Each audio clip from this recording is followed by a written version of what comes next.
Good morning, welcome to the new blog. तर आजच्या ब्लॉगमध्ये आपल्या सर्वांचं स्वागत आहे. तर आज आहे संडे आहे, त्यामुळे आता बाहेर जायचं नाही कुठं. तर आपली रिडिंग संपलेली होती 18 तारखेला. तर आता 18 तारखेला रिडिंग संपलेली, त्यामुळं आज रिडिंग लावायला जायचं आहे. तब्येत खराब होती त्यामुळे रिडिंग पण लावली नाही. तर आजपासून रिडिंग लावायची. 4 तारखेला एक्झाम आहे, त्याचं प्रिपरेशन करायचं. त्याला तुम्ही आता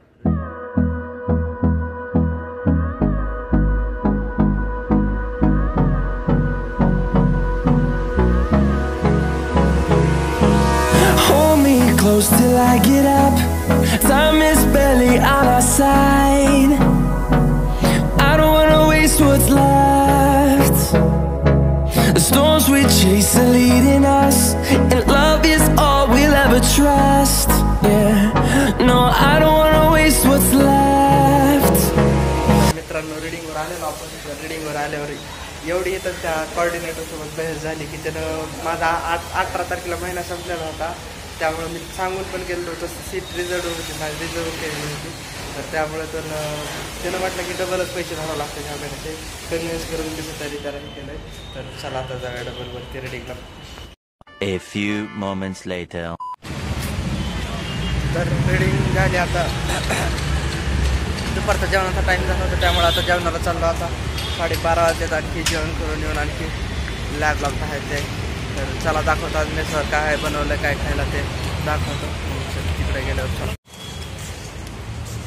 तर मित्रांनो, रात्रीचे आता 8 वाजले. थोडं बाहेर पण आलतो आणि मेसवर पण जाऊ. तुम्हाला सीन जाऊतो आता कसला म्हणून दिसायला लागलं. लाईटिंग होती, G20 होती, त्याच्यासाठी लाईट हे बसवलेली ती दाखवतो तुम्हाला.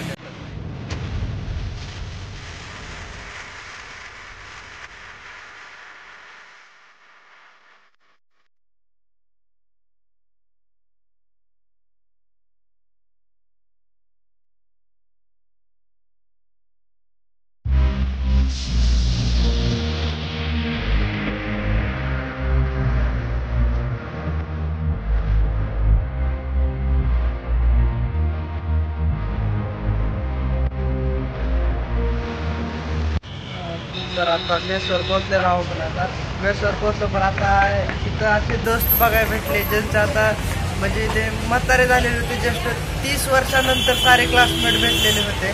10 ते 15 जण होते, त्यात लेडीज होते, जेंट्स होते. तर 30 वर्षानंतर आज एकत्र भेटले. जरा त्यांची दोस्ती बघून मला भारी वाटलं. आपण पण कधीतरी भेटू आणखी असंच 30 वर्ष. मेसवर आज आपल्या चिकन बनवलेलं आहे.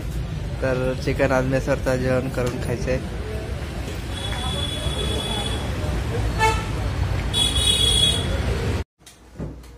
रात्रीचे 11 वाजले. तर तुम्ही बघू शकता.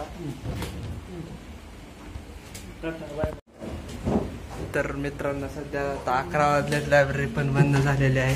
आता लायब्ररी बंद करून आता आपण चाललोत रूमवरती.